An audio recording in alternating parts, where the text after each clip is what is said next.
Our next speaker, Scott Hoffman, is one of the founding partners of Folio Literary Management and a refugee from the DC world of politics. The first book Scott sold as an agent, believe it or not, was Brendan Burchard's Life's Golden Ticket to HarperCollins. And Brendan's last book, Scott got him a $2 million advance for that book. And he's had authors that I'm sure he's gotten many, many millions of dollars for. But he's going to talk about how to get in bed with your customers, literally. So give it up for Mr. Scott Hoffman. Thanks, man. Thank you. Thanks good job. Good job. I appreciate it. All right. When they watch your videos, they're going to do it on their computer, in their office. Maybe in the future, they're going to do it sitting on their couch in their living room if they have a smart TV, if they watch your videos. If they listen to your audios, when they listen to your audios, they're going to do it in the car, they're going to do it on their MP3 player, they're going to do it when they're working out. It's my job to get you between the sheets with your customers. And not for a little bit of time either. I want to get you into bed with your customers and your potential customers for like 7 to 10 hours. Even longer if they like to do it slowly. We're not talking about Sting and Trudy stuff. We're talking about books, of course, right? And it's really not about geography. It's not about where they're hearing your message. It's how they're hearing your message. And books are one of the best ways to communicate a gigantic amount of information to a gigantic amount of people at the same time and have almost their entire mind share. When they're watching videos, they're doing something else. They're playing with their iPad, the window's minimized in the background, they're making phone calls, they're working out while they're listening to audio. Reading a book is one of the last things that human beings do and focus on nearly completely. Okay? How many people in the room have had their lives changed by a book?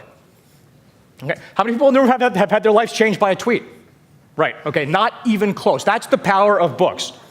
What I do is get 6- and 7-figure advances for big platform authors so they can do 3 things. One, first and foremost, is to change the world, hopefully for good.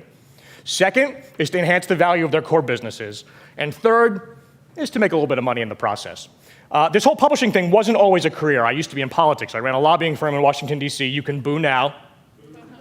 Yeah, it really is a slimy business. Every story you've ever heard about D.C. is true. It's probably only half the story. And I left D.C., and I was looking for what to do with my life, and so I figured that since I'd already sold my soul once, I'd make the perfect investment banker. We have any bankers in the room? Yeah, good.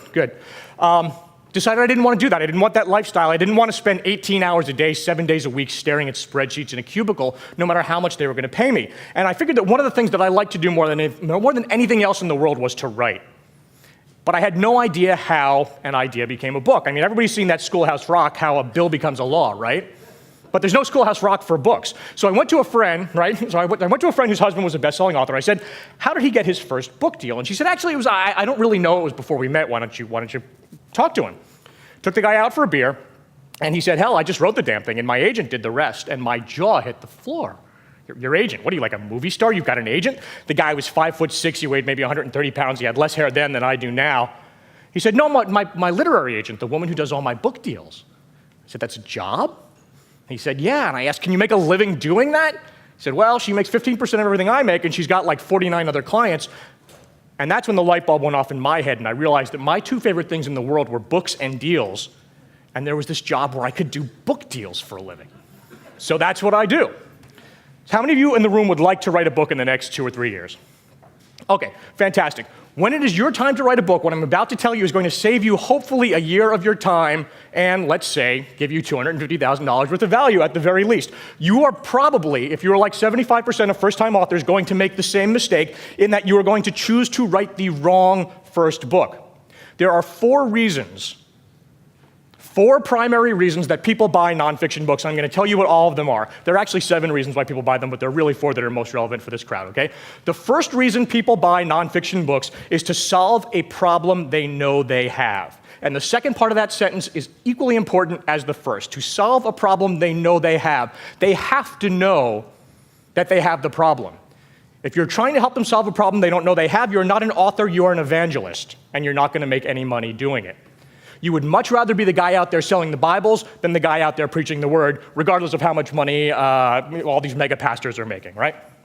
So if they have that problem, if they're overweight and they need to like JJ says, drop 7 foods, lose 7 pounds in 7 days. She's helping them solve that problem, okay?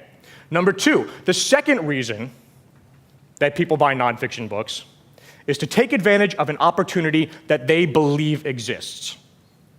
The opportunity doesn't even necessarily have to exist, but if they believe it's there, you can sell them a book to take advantage of that opportunity, okay? Take Brendan Burchard, for instance, The Millionaire Messenger. Make a difference and a fortune sharing your advice with others. Or Brendan's second book, The Charge, activating the 10 human drives that make you feel alive. If you can give them that message and allow them to achieve what they believe they can achieve, they will pay you $25 for a book. The third reason people will buy books is to learn more about a subject they're already fascinated by. That's why celebrity books do well. It's largely because if you're working, like let's say you're Paris Hilton. The 4 most depressing words in the English language are Paris Hilton, best-selling author. Twice. But why? Because people are fascinated by her and they're fascinated by the lifestyle they lead, by the lifestyle she lives. And that leads us to number 4. The fourth reason why people buy nonfiction books is to live vicariously through the lives of other people, good, bad, and indifferent. The best books will combine multiple categories. A great weight loss book will help you solve that problem and will show you a vision of the person you know you can be.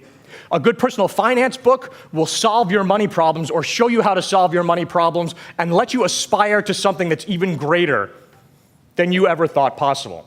If you can combine those things and put them together with platform, writing, credentials, and ideas, you can have a bestseller like so many of the folks in this room. The most important word in the book business right now is platform. Why? And what is a platform?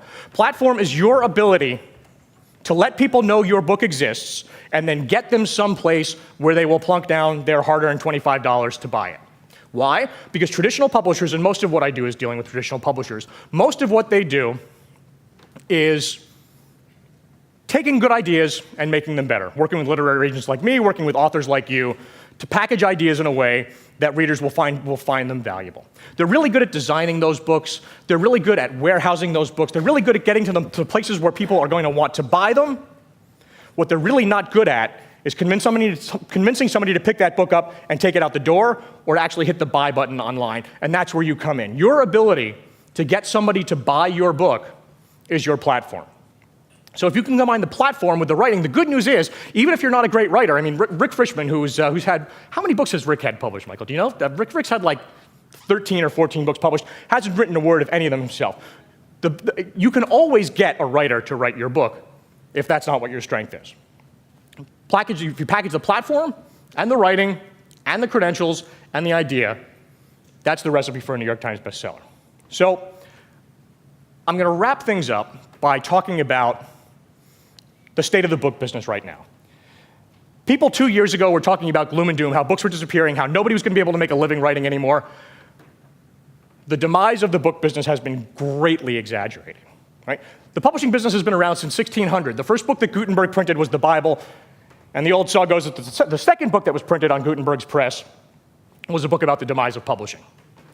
We are in one of the most exciting times in the world right now when gatekeepers no longer are keeping you from reaching the people who want and who need to hear your ideas. No longer is some guy in Manhattan or some woman at a cocktail party in Brooklyn going to be able to stand between you and the person whose life you can change. People read more now than they have at any other time in human history. 20 years ago, if you wanted to connect with somebody, what did you do? You picked up the phone. 100 years ago, you might have sent them a telegraph. Now, you send them a text. If you can leverage the ability to write, there are always going to be guys like me who can help you figure out a way to make a little bit of money from it too. So I don't actually consider myself to be in the book business anymore. I'm in the artist management business. I take people who have fantastic ideas and fanatical followings, package them together, and come up with life-changing products. How many people in the room want to do that? Cool. All right, so I'm more or less out of time here, so I'll give the stage back to Joe, but I hope that was worthwhile for you. Thank you.